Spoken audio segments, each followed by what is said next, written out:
Ayan, at dahil nga hindi ko na naman alam paano magsisimula, magvo-voice over na lang ulit ako ng 4 minutes lang naman. Ayan, pagtiyagaan niyo na. So ngayon, ito 'tong video na 'to.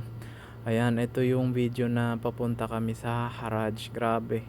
Pagkatapos talaga ng duty, mga 2:00 ganyan.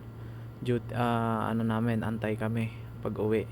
Mga siguro mga 2 hours ganyan yung pag-aantay namin.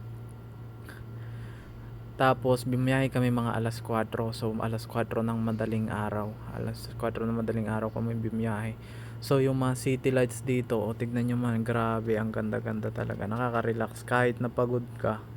Tapos makikita mo yung city lights. Ayan, 'di ba? Ma-appreciate mo talaga yung ganitong ilaw pag city lights ka. Though hindi talaga siya city itong lugar na kung nasaan ako, kasi nga Eastern Province ito ng Saudi. So hindi siya talaga city, pero yung lights niya, 'di ba, parang city lights talaga siya. So ang ganda.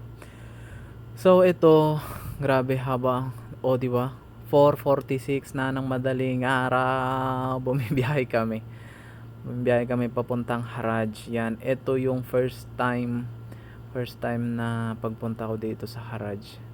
Dun sa Haraj pala. So ang biyahe namin nito is mga aabot ng 20 to 30 minutes ganyan. Pero itong biyahe namin na to, parang ano lang ata to, yung mga 20 minutes ganyan, kasi mabilis lang yung biyahe. Diretso lang naman siya.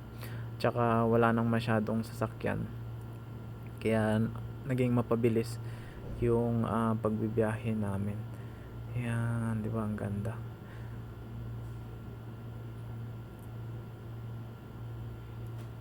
Oh, 'di ba? Malapit na kami. Malapit na pala agad. 2 minutes na agad.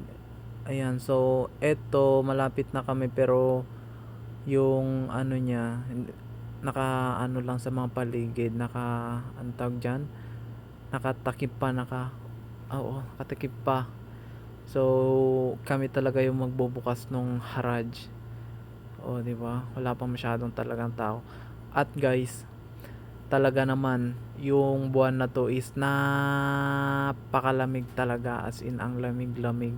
Kaya pagbaba pa lang namin ng sasakyan, grrr, sobrang lamig. Alam mo yung tipong nasa Baguio pa, pero mas malala pa sa Baguio, yung tipong walang humahangin, hindi masyadong mahangin, pero grabe talaga yung ano, yung lamig ng ano, ng temperatura.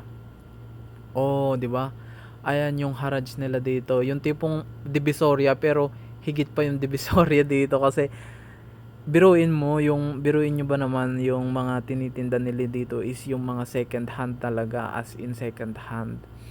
Maswerte ka na lang talaga kung maano ka, tawag dito, mapili ka, kung mapipili mo lahat ng mga magaganda nilang mga nakabalandra diyan. O, 'di ba, tignan mo naman yung kasama ko, Ate Lisa nga pala. Isang babae namin kasama sa mga galaan. Sobrang lamig kasi talaga, as in. So ayan, mga nagbubukasan na sila. Grabe talaga. Ikaw na lang talaga pipili, ikaw na lang pumili kung ano yung magugustuhan mo. Tapos alam mo kung magkano dito.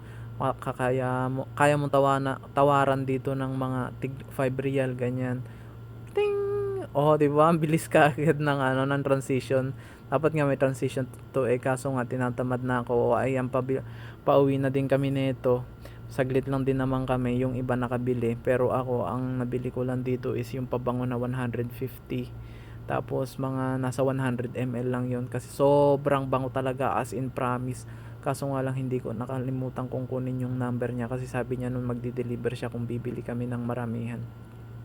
So ayan, tapos na, pauwi na kami. Bye bye, salamat sa panonood.